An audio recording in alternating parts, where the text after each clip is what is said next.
Hi, my name is Madison, and I'm here with Into Sports, and I'm interviewing. Head wrestling coach Ryan Lowry. Coach Fluker.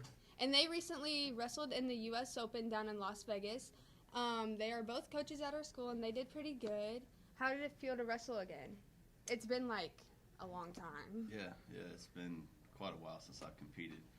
It was good. It was fun. It really was. I think that having to go through that process again was good for me. I've been coaching it for a long time and kind of telling kids what to do, and it was good to go through that process again of getting my weight down, eating right, working hard. I spent a couple months in order to get down and be able to be prepared for it. So it was fun. It was good to go through that process again. I agree. Like Lowry said, it's just good to get back into it. I haven't put a singlet on since I was a senior in high school. I played college football, so it was definitely different to get out of my element and get back into it. But to be able to compete is always good, and you need it sometimes. And then, Lowry, you were runner-up. You were a champion. How did it feel?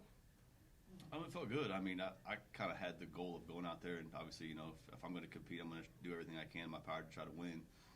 I knew it would be tough. I knew some of the guys in the bracket. I knew what they'd accomplished, and I knew I kind of fell in the trap that I tell my wrestlers not to, of looking at their profiles and looking on track and seeing what they'd done and kind of scouting some of their matches. And so I knew it wouldn't be easy at all, but that's what I wanted. I didn't want it to be easy.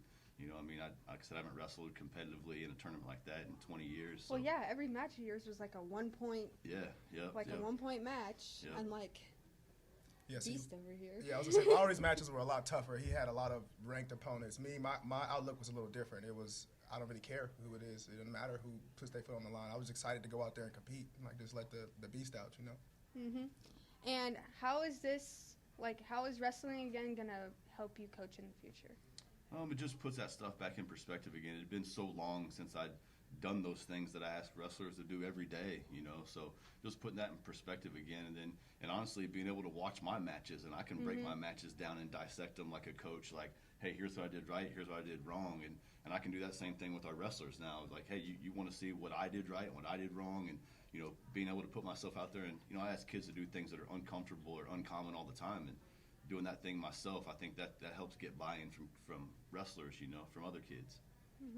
And I agree. I think just coming back and then hearing our kids and the people in the building, how they appreciate what we did, I think that's going to bring that spark back to our program. And granted, we've turned the page a lot obviously with you and a lot of the other wrestlers that we've had a lot of success. So now it's like the buy-in will just definitely be there a lot more. And it's us saying, like, we've done it too. Of course, it's been a while, but we know the grind and we know what it's like. So it's good to be able to have our own experience and our own outlook on it as well.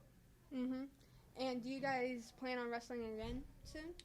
Yeah, I kind of, I came up one match short. I feel like I got to go back and try to win one more. It's age division, so I'll be the oldest in that age division next year, and then if I wait one more year, I'd be the youngest in that next age division too. So I'm definitely going to go back. Like I said, my goal is to get the stop sign to win the title, and so I definitely want to go back and do that again. Even if I come up short that second time, it's not about the winning; it's about the process of getting there.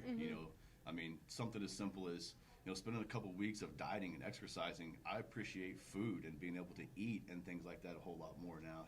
Like just something simple as I can eat and drink whatever I want right now. I wasn't able to do that for 6 weeks, and sacrifice will teach you a lot about like what's important to you and what you value and.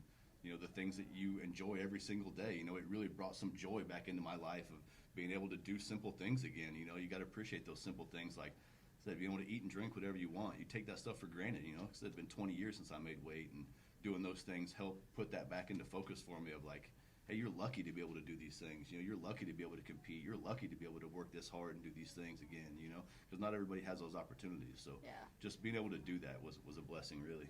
Yeah. And then you qualified to wrestle with the seniors. Are you going to do that next year? So with that, my mindset going into it this year, I didn't really know much about freestyle. Like I said, I was just going to go out there and compete. Now that I've won it for the Masters division, I now qualify for a seniors level. That's where all the Division I wrestlers, after their season is over, they have the opportunity to compete and be able to make it on the world's team and compete against other countries. So that in itself is just something I never thought I'd be able to say. I never thought I'd be able to tell my parents, like, hey, Mom, I'm a national champion. I just never thought about that. And especially coming from being a senior where I came up short. I was a runner-up. But in my mind, it was like I never really told myself, like, I'm going to be a champion. You know, I'm going to win it. So when this time came around again, you know, granted it was like 10 years later, it was like, nah, you know, we're not making that same mistake again. So now that I have a different opportunity, I'm excited to go out there now. Like, now I'm going to go out there with a spark and with a fire. And like Lowry said, that preparation, I don't feel like I prepared as well as I could have going into it this tournament. Next year, if I don't do that, it's going to be a different ball game. So definitely got to come ready. Okay. Congratulations. You guys made it into the finals at a national tournament. We hope to see you guys compete again soon. And that'll do it for you. And you just got into it.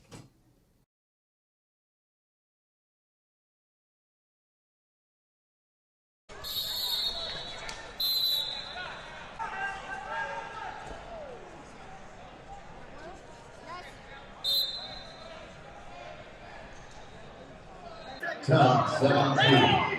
17 first ball. Jeremiah Watson from Florida All-Stars at 25.